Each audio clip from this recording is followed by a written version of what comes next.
Hello friends. अटकलों का बाजार गर्म है कि भारत सरकार फाइनेंशियल स्टिमुलस लाने वाली है और लोग उसका बेसब्री से जो है इंतजार कर रहे हैं कि किस तरीके से गवर्नमेंट जो है फाइनेंशियल स्टिमुलस के माध्यम से जो है स्मॉल स्केल इंडस्ट्रीज या माइक्रो और स्मॉल इंडस्ट्रीज को किस तरीके से राहत पहुंचा सकती है। तो इस कड़ी के अंदर जो है गवर्नमेंट ने 12 लाख करोड़ रुपए जो है बोरोइंग्स का जो है प्लान किया है, यानी कि अपने जो प्लान्स हैं उसको बढ़ा दिया है 4.8 लाख करोड़ रुपए से।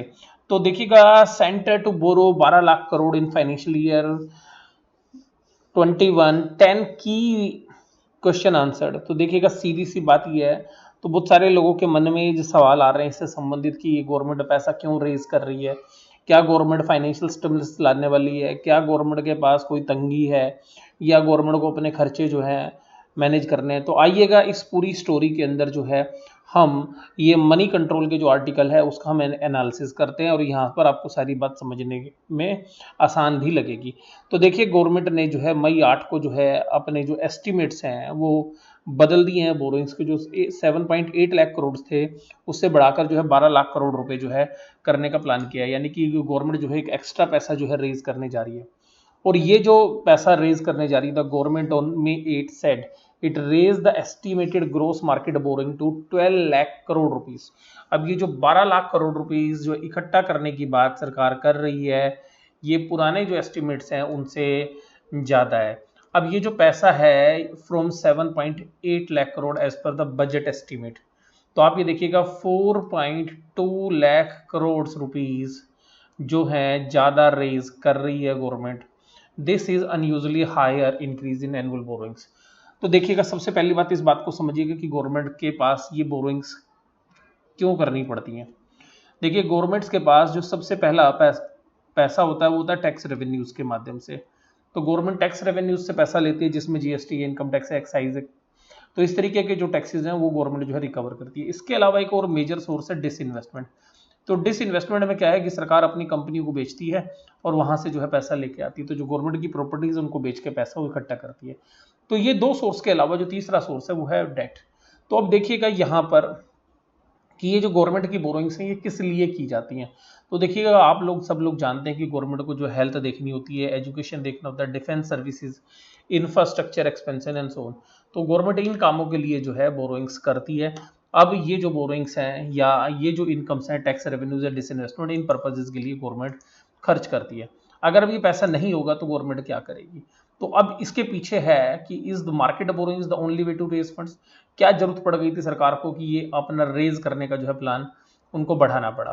तो देखिएगा, सीधी सी बात ये है कि उसको रेज करने का जो मुख्य कारण है वो जो हम समझ पा रहे हैं वो ये है कि गवर्नमेंट के जो टैक्सेस हैं वहां पर जो है कलेक्शंस घट गई हैं और सब्सटेंशियली घट गई। जैसे आप स्क्रीन पे देख भी पा रहे हैं कि जो 28,000 करोड़ रुपीस का जो है जीएसटी है, जिसका अंदाजा करीबन एक महीने का जो है 1 लाख करोड़ रुपए का होता है, जो कि केवल और केवल 28,000 करोड़ रुपए जो है मार्च के अंदर जो है रिकवरी हुई है। तो अब समझिएगा अप्रैल के अंदर क्या होगा। तो अप्रैल में तो आप समझ ही जाइए ये कि अप्रैल में तो लॉकडाउन था। तो सिंपल सी बात है, यहाँ पर और भी शायद जो है आपको जीएसटी की कलेक्शन घटती हुई नजर आए। तो अब गवर्नमेंट के पास जो और मेजर्स हैं तो उस मेजर्स में तो गवर्नमेंट को लगा कि बोरोइंग्स जो है वो सही सोर्स है और आरबीआई ने भी जो रेट ऑफ इंटरेस्ट कट कर ही रखे हैं, तो सबसे बढ़िया रहेगा कि हम जो है यहाँ से पैसा रेज कर लेते हैं। अब बात ये आती है कि ये जो पैसा है ये गवर्नमेंट रेज कर रही है, तो ये रेज करने से क्या स्टिमुलस आएगा या नहीं आएगा। और देखिएगा, सीधी सी बात क्या है कि जो गवर्नमेंट का डेफिसिट होने वाला है वो वास्तव में डेफिसिट उतना ही होने वाला है जितनी उन्होंने बोरोइंग्स बढ़ाई हैं। तो सीधी सी बात है, क्योंकि कंपनियों की जो शेयर्स की वैल्यूएशन है वो लोअर साइड पर है, सरकारी कंपनियों की भी।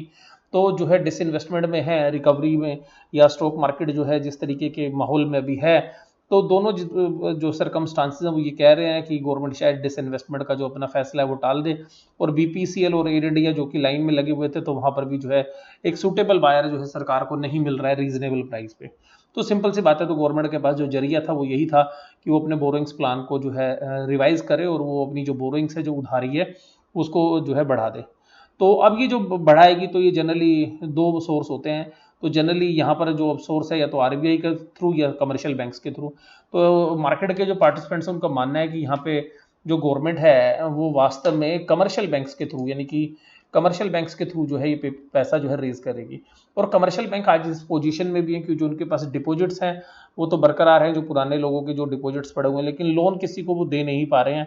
क्यों? क्योंकि जो बैंक्स हैं वो खुद टेंशन में है कि कहीं ऐसे लोगों के हाथ में पैसा चला गया जहाँ से की रिकवरी नहीं आएगी, तो उनको जो है एक टेंशन जो है बढ़ जाएगी, और जो नॉन परफॉर्मिंग असेट्स है या जो एक्सपेक्टेड क्रेडिट लॉसेज हैं, यानी कि जो उनको नुकसान हो सकता है, उसके चांसेस जो है बढ़ सकते हैं। तो दैट्स वाई बैंकों के पास जो है पर्याप्त मात्रा में जो है लिक्विडिटी है, जो डिपॉजिटरों का पैसा है।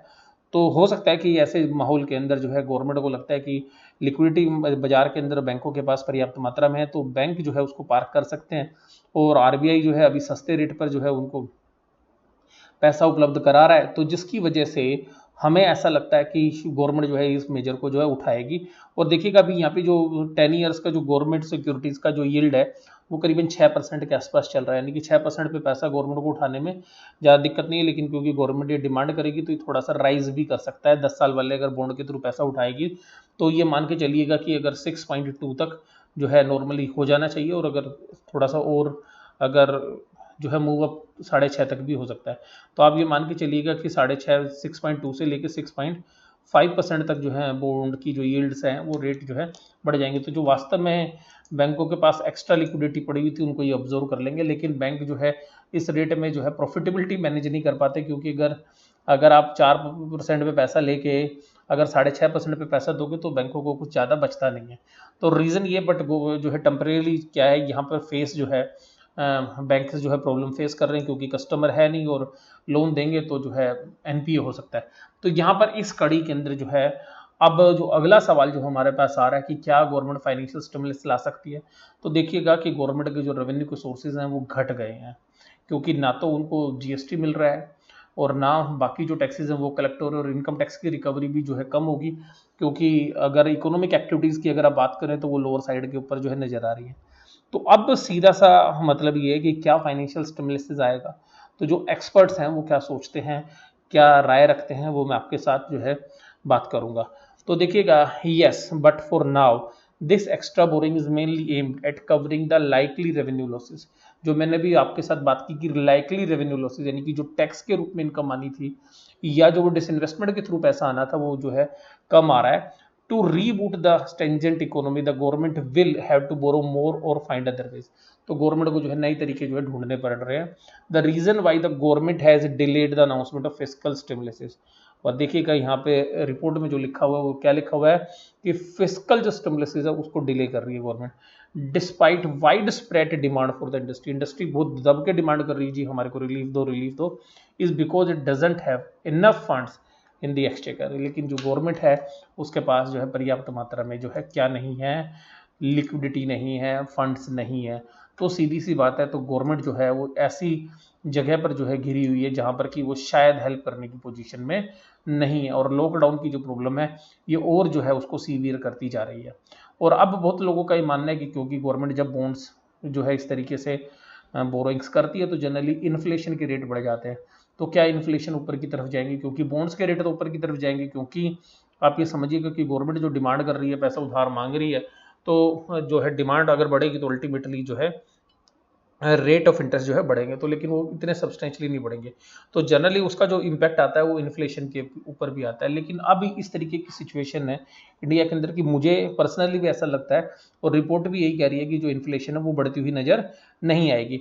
तो what will be the extra borrowing to do inflation, यानी कि क्या महंगाई बढ़ेगी। It is unlikely that the inflation will go since there is hardly any demand in the economy. Economy में डिमांड ही नहीं है। Inflation spikes when the demand is high. जब डिमांड ज़्यादा होती है तब इन्फ्लेशन आती है, एंड सप्लाई इज लो।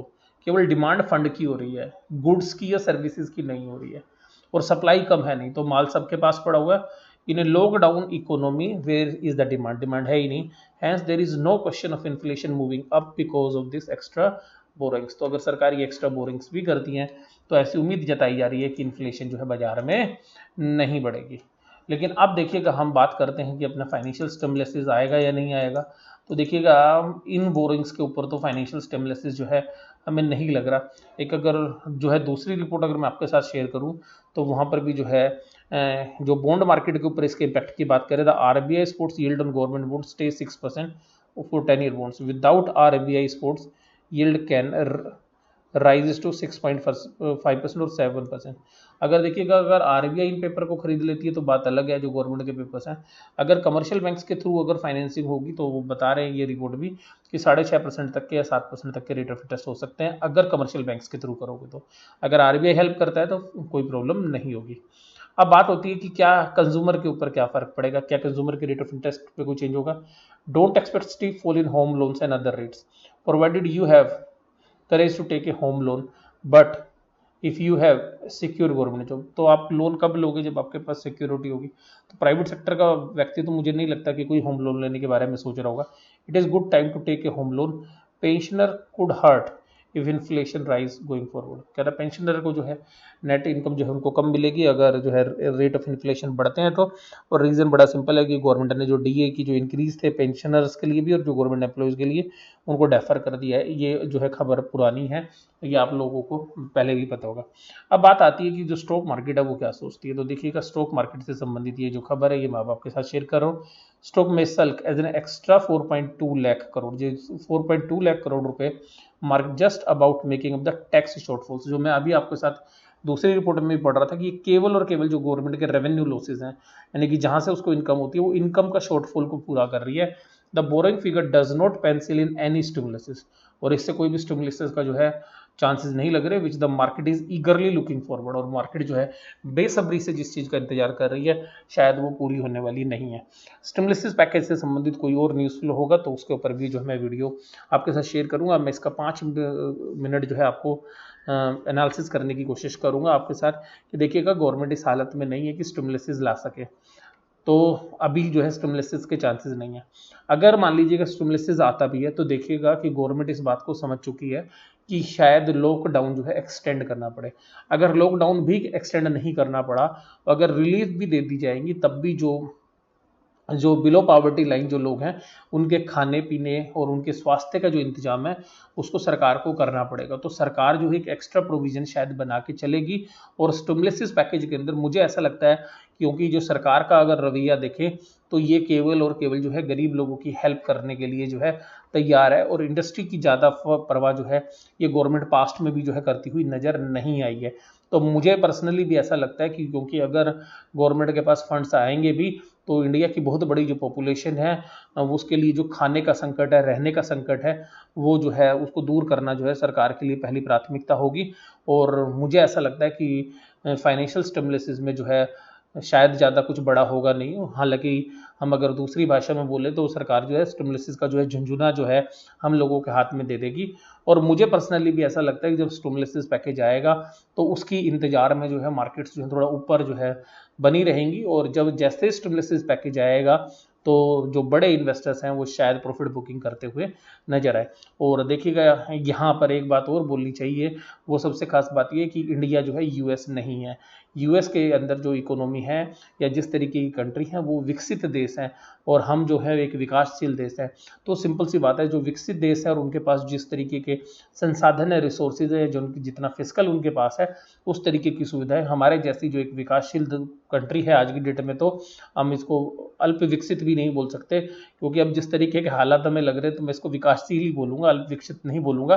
तो सिंपल सी बात है, तो हमारी जो गवर्नमेंट है वो इस बात को समझ रही है और इसीलिए जो है फाइनेंशियल स्टिमुलस जो है वो शायद आते हुए नहीं दिखेंगे, या आएंगे भी तो उसकी जो क्वांटम होगा यानी कि जो उसकी मात्रा होगी वो काफ़ी नीचे के स्तर पर होगी। तो मैं जो है इस फाइनेंशियल स्टिमुलस से कोई ज़्यादा उम्मीद नहीं लगा रहा हूँ क्योंकि हमारे यहाँ पे पॉलिटिकल रीजंस की वजह से मुझे लगता है कि गवर्नमेंट जो लोअर इनकम ग्रुप्स है उनको प्रोटेक्ट, उनके इंटरेस्ट को प्रोटेक्ट करेगी और उनके रोटी कपड़ा और मकान का इंतजाम करती हुई नजर आएगी इस कोविड-19 की समस्या को देखते हुए। ये मेरा एनालिसिस आपको कैसा लगा जरूर से जरूर आप मुझे कमेंट बॉक्स में बताइएगा। वीडियो देखने के लिए धन्यवाद। Thank you very much.